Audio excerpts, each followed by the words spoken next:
प्यारे विद्यार्थियों, आज हम ढोलामारू राग दोहा के आगे के दोहों का अध्ययन करेंगे और बड़ी ही आसान भाषा में कवि ने लिखा है और हम आसान भाषा में इसको समझेंगे। बाबा, हे मेरे बाबा। आपको जैसे कि पता ही है कि मालवणी जो है वो मारवाड़ की निंदा करती है। उसी प्रसंग में वो आगे कुछ दोहे बोलती है मारवाड़ की निंदा के संदर्भ में कि बाबा, हे मेरे बाबा, मैं देसी, मुझे मत देना। देने का अर्थ यहाँ पर है ब्याह करना, कि मेरा ब्याह मत करना। मारुवा, मारु देश में, मारवाड़ में। मारुवा का मतलब है मारु देश, मारवाड़।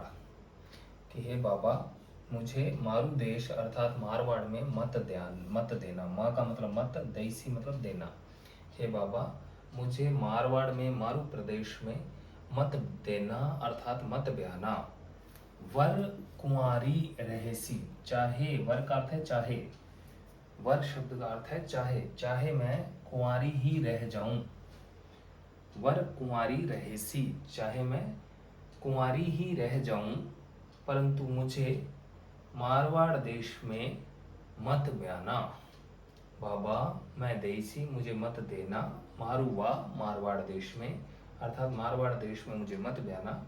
वर कुंवारी रहसी, चाहे मैं कुंवारी ही क्यों ना रह जाऊं, मुझे मारवाड़ में मत ब्याहना। हाथ कचोड़ो, कचोड़ो का मतलब होता है कटोरा, कटोरा, इसको कचोड़ो बोलते हैं। हाथ कचोड़, यदि आपने मुझे मारवाड़ में ब्याह दिया तो वहां पानी भरने के लिए मुझे एक कटोरा अपने हाथ में रखना पड़ेगा। उस कटोरे से थोड़ा थोड़ा पानी होता है वहां पर, तो उस थोड़े थोड़े पानी को लेने के लिए छोटे बर्तन की, कटोरे जैसे बर्तन को मुझे अपने साथ रखना होगा। उस कटोरे से पानी भरूंगी और उस पानी को घड़े में डालूंगी, बड़े बर्तन में। तो मेरे हाथ में हमेशा कचोला होगा, यानी कि कटोरा होगा, और उस कटोरे से पानी ले लेके, थोड़ा थोड़ा पानी लेकर के मैं घड़ा भरूंगी और फिर उस घड़े को सिरी घड़ू, और उस भरे हुए घड़े को फिर मैं अपने सिर पर रख करके बहुत दूर से पानी ढो करके अपने घर लेके जाऊंगी। सिंचती यह मरेसी, और इस तरह से मैं पानी ढोते ढोते मर जाऊंगी। सिंचती का मतलब सींचना ना होकर के यहाँ पर होएगा ढोना, निर्वाह करना। हे बाबा, मुझे मारू देश में मत ब्याहना, चाहे मैं कुंवारी ही क्यों न रह जाऊं, कोई दिक्कत नहीं है। यदि मारवाड़ में ब्याहोगे तो वहाँ पानी का अभाव है, तो पानी भरने के लिए मुझे दूर जाना पड़ेगा और वहाँ अपने हाथ में एक कटोरा और सिर पर घड़ा रखना पड़ेगा। कटोरा थोड़े से पानी को भर करके घड़े में डालने के लिए, और घड़ा जब भर जाएगा तो उसको सिर में रख करके मुझे अपने घर तक उस भरे हुए घड़े को पानी लेकर के जाना होगा। अतः कहने का मतलब उसका ये है कि यदि मुझे आप मारवाड़ में ब्याहोगे तो हाथ में कटोरा और सिर पर घड़ा लेकर के मैं पानी ढोते ढोते ही वहां मर जाऊंगी। सींचती है मरेसी, मैं पानी सींचते सींचते मर जाऊंगी, पानी ढोते ढोते मर जाऊंगी। तो ऐसे प्रदेश में मुझे मत ब्याहना। मारू था कै देसड़ी, अब यहाँ जो मारू था ना, वो मारू का मतलब मरु प्रदेश था, मारवाड़ था। यहाँ मारू का अर्थ है मारवणी, जो उसकी सौत है। तो मारवणी कहती है कि हे मारवणी, थाके देश में, तुम्हारे देश में, थाकई का मतलब आपके, देशड़ी का मतलब देश में, एक न भाजी, एक भी दूर नहीं होती है। भाजी का मतलब होता है नष्ट हो जाना या दूर होना। रिड का मतलब होता है कष्ट या समस्या। हे मारू, मालवणी कहती है, हे मारू, तुम्हारे देश में, थाकई देशड़ी, तुम्हारे देश में एक न भाजी, एक भी रिड यानी कष्ट जो है वो भागता नहीं है, दूर नहीं होता है, नष्ट नहीं होता है। मारू, तुम्हारे देश में एक भी कष्ट दूर नहीं होता है, कष्ट पर कष्ट है। उचाड़ू के अवरसणु, या तो वहां पर उचाड़ू होता है, क्योंकि अकाल पड़ते हैं तो अकाल पड़ने पर लोग जो है उचाड़ा कर जाते हैं। उचाड़े का मतलब होता है पलायन, एक देश से दूसरे देश की ओर चले जाना।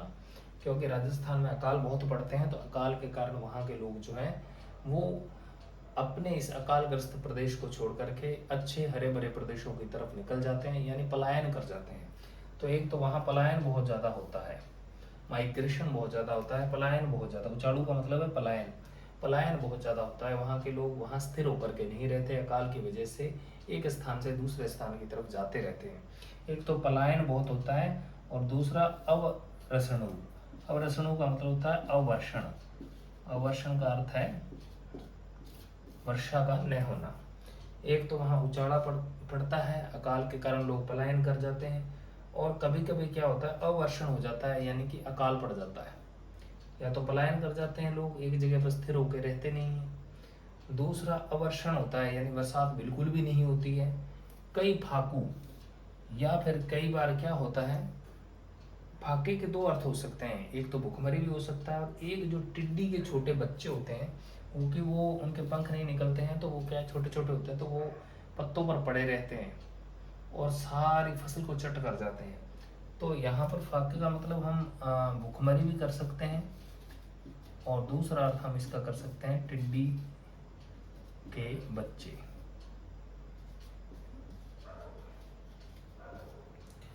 कि यहाँ पर लोग पलायन करते हैं, एक जगह पर स्थिर नहीं रहते, अवर्षण होता है, बरसात बिल्कुल नहीं होती, कई बार फाका पड़ता है। फाके का मतलब यहाँ पर भुखमरी भी हो सकता है, और ये भी हो सकता है कि टिड्डी दल के बच्चे फसलों को नष्ट कर देते हैं, कई टिड्डे। लेकिन क्योंकि ये टिड्ड आ गया है, या फिर बड़े टिड्डे जो है, वो बड़े टिड्डी दल जो है वो फसलों को नष्ट कर देता है, या फिर छोटे टिड्डी दल जो है, यानी कि टिड्डी के बच्चे जो है, वो फसलों को नष्ट कर देते हैं।